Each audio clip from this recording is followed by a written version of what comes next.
Hello guys, स्वागत है आपका हमारे YouTube channel live study book में।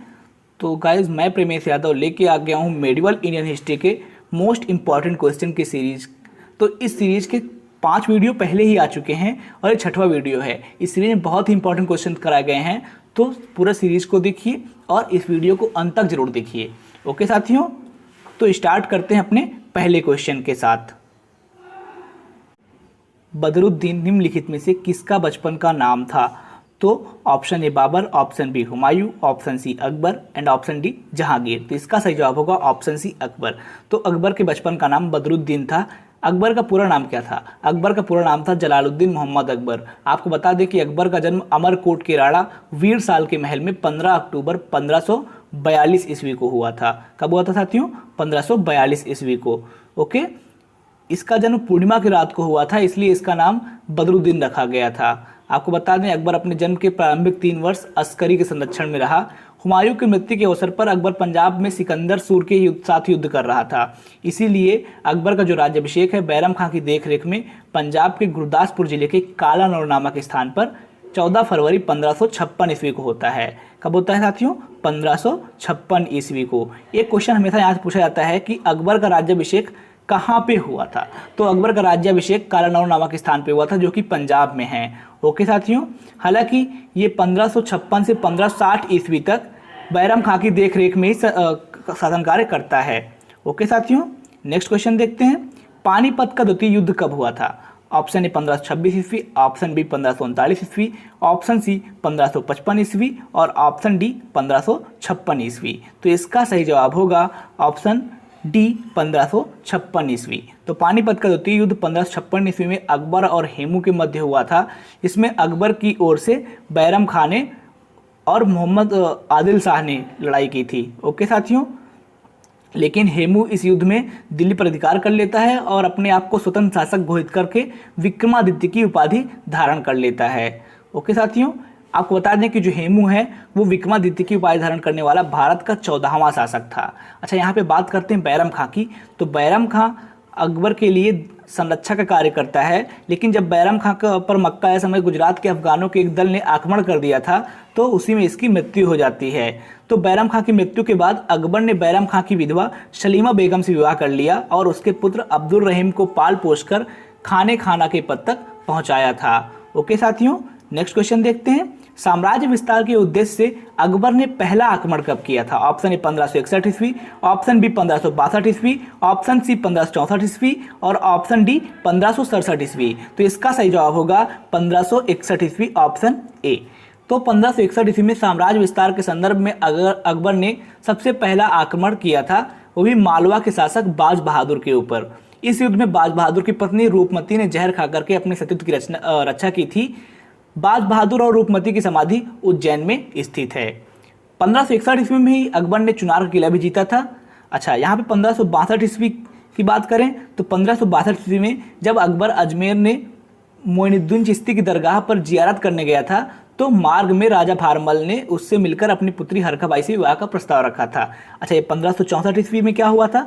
1564 ईस्वी में अकबर ने गोंडवाना के गढ़कंटगा राज्य को जीता था, जिसकी राजधानी जबलपुर के पास स्थित चौरागढ़ थी और इसकी शासिका महोबा की चंदेल राजकुमारी दुर्गावती थी। 1567 ईस्वी में क्या होता है? तो 1567 ईस्वी में अकबर ने चित्तौड़ के किले को घेरा डाला और उदय सिंह ने सामंतों की सलाह पर किले का भार जयमल और फत्ता की सौंप कर जंगलों में छिप गया था। ओके साथियों, नेक्स्ट क्वेश्चन देखते हैं। बुलंद दरवाजा किस विजय की स्मृति में बनवाया गया था? बहुत ही इंपॉर्टेंट क्वेश्चन है। इसका सही जवाब होगा ऑप्शन सी गुजरात। तो गुजरात विजय पर अकबर ने बुलंद दरवाजा का निर्माण कराया था। तो आपको बता दें 1572 ईस्वी में अकबर द्वारा गुजरात पर आक्रमण किया गया, जिसका कारण इसकी समृद्धि एवं विश्व व्यापार का प्रमुखतम केंद्र स्थल होना था। और अपने गुजरात अभियान के दौरान ही अकबर ने पहली बार समुद्र के दर्शन किए और पहली बार पुर्तगाली व्यापारियों से भेंट भी की थी। ओके, और इसी के दौरान ही अकबर ने अपने गुजरात विजय की स्मृति में राजधानी फतेहपुर सीकरी में एक बुलंद दरवाजा बनवाया था। ओके, नेक्स्ट क्वेश्चन देखते हैं। निम्नलिखित में से कौन अकबर के नवरत्नों में नहीं था? तो option A Abul Fazal, option B Badayuni, option C Birbal और ऑप्शन डी मान सिंह। तो इसका सही जवाब होगा ऑप्शन बी बदायूनी। तो अकबर के नौरत में कौन कौन थे? तो अकबर के नौरत में थे अबुल फजल, और दूसरा फैजी, तीसरे अब्दुल रहीम खान खाना, चौथे बीरबल जिनका नाम महेश दास भी था, पांचवें तानसेन टोडरमल, छठवें मानसिंह, सातवें मुल्ला दुप्याजा और आठवें हमीम हुम्माम और नौवें टोडरमल। ओके साथियों, तो यहाँ पे जो बदायूनी है, बदायूनी एक इतिहासकार है। बदायूनी ने अकबर को गुमराह राजकुमार की संज्ञा दी है। ये बहुत इंपॉर्टेंट है। गुमराह राजकुमार किसको कहा जाता है? तो गुमराह राजकुमार अकबर को कहा जाता है। और ये किसने कहा था? ये बदायूनी ने कहा था। नेक्स्ट क्वेश्चन देखते हैं। प्रसिद्ध हल्दी घाटी का युद्ध किसके किसके मध्य हुआ था? बहुत ही इंपॉर्टेंट क्वेश्चन है। इसका सही जवाब होगा अकबर और महाराणा प्रताप। ऑप्शन डी यहाँ पे सही है, अकबर और महाराणा प्रताप। तो हल्दी घाटी का युद्ध जो कि 1576 ईस्वी को होता है, ये महाराणा प्रताप और अकबर के बीच होता है। इसमें अकबर की तरफ से आसफ खां और मानसिंह युद्ध करते हैं। तो 1576 ईस्वी में हल्दी घाटी के युद्ध में अफगान सरदार हाकिम खां राणा की ओर से लड़ा था। हल्दी घाटी के युद्ध के बाद राणा ने छावंद, जिसे चावड़ भी बोलते हैं, को अपनी राजधानी बनाई थी और अकबर के खिलाफ गुरिल्ला युद्ध जारी रखा था। ओके साथियों, नेक्स्ट क्वेश्चन देखते हैं।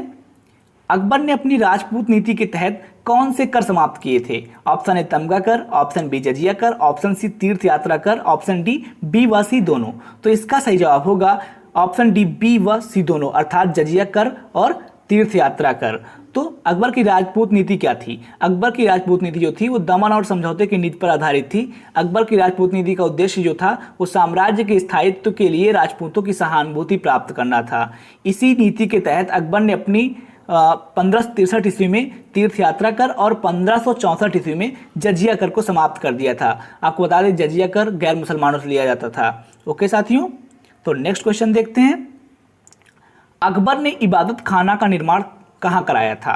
तो इसका ऑप्शन ए है Fatehpur Sikri, option B Agra, option C Ajmer, option D Delhi. तो सही जवाब होगा ऑप्शन ए फतेहपुर सीकरी। तो फतेहपुर सीकरी में अकबर ने इबादत खाना का निर्माण कराया था। अकबर ने दार्शनिक एवं धर्मशास्त्रीय विषयों पर वाद विवाद के लिए इसका निर्माण कराया था 1575 ईस्वी में। कब कराया था साथियों? 1575 ईस्वी में। तो अकबर द्वारा इबादत खाना बनवाने के पीछे इस्लाम धर्म के बारे में अधिक से अधिक ज्ञान प्राप्त करने की लालसा थी। हालांकि अकबर प्रारंभ में इबादत खाने में केवल इस्लाम धर्मोपदेशकों की आमंत्रित करता था, किंतु बाद में उनके आचरण से दुखी होकर 1578 ईस्वी में सभी धर्मों के विद्वानों को आमंत्रित करने लगा था, अर्थात उसे धर्म संसद बना दिया था। कब बनाया धर्म संसद इसको? 1578 ईस्वी में। ओके साथियों, तो नेक्स्ट क्वेश्चन देखते हैं। अकबर द्वारा प्रवर्तित दीन ए इलाही धर्म को सर्वप्रथम किसने अपनाया था? बहुत ही इंपॉर्टेंट क्वेश्चन है, कई बार एग्जाम में पूछा गया है। तो इसका ऑप्शन ए है Mansingh, option B Todarmal, option C Abul Fazal, option D Mahesh Das. तो इसका सही जवाब होगा अबुल फजल। ऑप्शन सी सही यहाँ पे, अबुल फजल। तो अकबर ने सभी धर्मों के सामंजस्य स्थापित करने के लिए 1582 ईस्वी में, कब? 1582 ईस्वी में तौहीद-ए इलाही या फिर दीन-ए इलाही नामक एक धर्म प्रवर्तित किया। तौहीद-ए इलाही वास्तव में सूफी सर्वेश्वरवाद पर आधारित एक विचार पद्धति थी, जिसके प्रवर्तन की प्रेरणा मुख्य रूप से सलूहकल या सार्वभौमिक सौहार्द से मिली थी। इस नवीन संप्रदाय का प्रधान जो पुरोहित था अबुल फजल था। इसने ही सबसे पहले इसे अपनाया था। आपको बता दें कि हिंदुओं में केवल महेश दास या बीरबल ने ही इस धर्म को अपनाया था। इस नवीन धर्म में दीक्षा के लिए इतवार का दिन निश्चित किया गया था और इस दीक्षा के दौरान दीक्षित व्यक्ति को अकबर का प्रिय उद्घोष अल्लाह अकबर कहना पड़ता था। ओके, तो दीन इलाही धर्म में दीक्षित शिष्य को 4 चरणों अर्थात चार गाना ए इखलास को पूरा करना होता था। ये 4 चरण कौन कौन से थे? ये 4 चरण थे जमीन, संपत्ति, सम्मान और धर्म।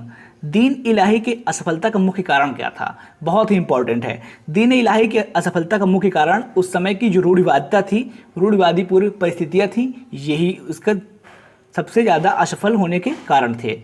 नेक्स्ट क्वेश्चन है, सती प्रथा रोकने का सबसे पहला प्रयास किस मुगल बादशाह ने किया था? बहुत ही इंपॉर्टेंट क्वेश्चन है।